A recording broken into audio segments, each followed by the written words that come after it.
chez le coiffeur comme tous les lundis et les vendredis. Ouais, mais tu coupes quoi, Bassem? Rien, ça va. Je veux juste sentir l'eau de Cologne. Dès qu'il shave, il me fait clac, clac. Et ouais, pendant qu'il y en a d'autres, ils peuvent se battre pour des cheveux longs. J'aimerais revenir par rapport à l'affaire de Roman. Et j'aimerais revenir par rapport aux propos que j'ai dit le premier jour.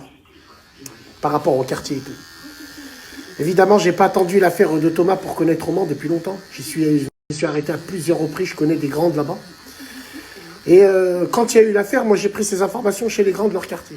Ah bah c'est, moi là, je sais pas ce qu'ils sont allés faire dans cette soirée. Ils ont chié dans la colle, on leur a rien demandé, tac, ils vont nous afficher, blablabla. Donc moi je suis parti en couille. J'ai dit, pourquoi vous faites ça? Et quand les grands, ils m'ont dit ça au téléphone, ils m'ont dit, frérot, ils protègent même pas le quartier et ils vont chercher la merde et tout ailleurs. Donc moi je me suis fié par rapport aux commentaires des grands du quartier là-bas. C'est pour ça que dans mes propos, je vous ai dit, au lieu d'aller chercher les gens, essayez de tenir votre quartier, blablabla. Alors peut-être que ça a dû frustrer énormément de gens. Et aujourd'hui, je fais cette vidéo-là, c'est pas pour les petits cafards qui sont là et qui disent non, je le fais par rapport aux toutes fois que j'ai été bien accueilli là-bas, aux toutes fois où je connais les gens là-bas. Yeah, ça remet les idées en place. Donc les frères, je n'ai aucune arrogance à avoir avec mes frères maghrébins. Je n'ai aucun nif à avoir par rapport à ça. Quand on se trompe, on se trompe. Si j'avais entendu la version que j'ai entendue hier, jamais j'aurais parlé comme ça.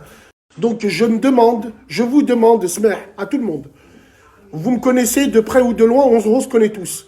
Et vous savez très bien que mes propos ne sont pas inventés, sont venus d'un coup de bigot d'un mec de chez vous, tout simplement.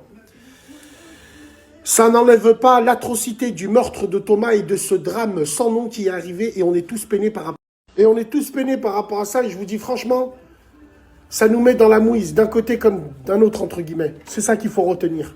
Mais espérons que la vérité, c'est-à-dire, on ne parle pas de la vérité du crime, pourquoi cet embrouille a explosé, viendra et les médias en parleront. Mais moi, encore une autre fois, je me le répète devant toute la France, devant tout le monde, je n'ai aucun problème d'ego et de nif.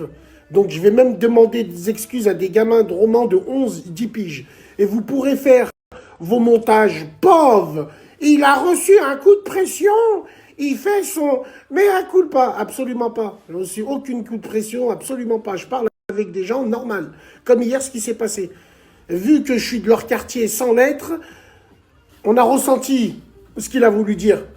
Donc moi, pour lui éviter de le laisser parler, je lui mâche le travail et c'est moi qui le fais. Force à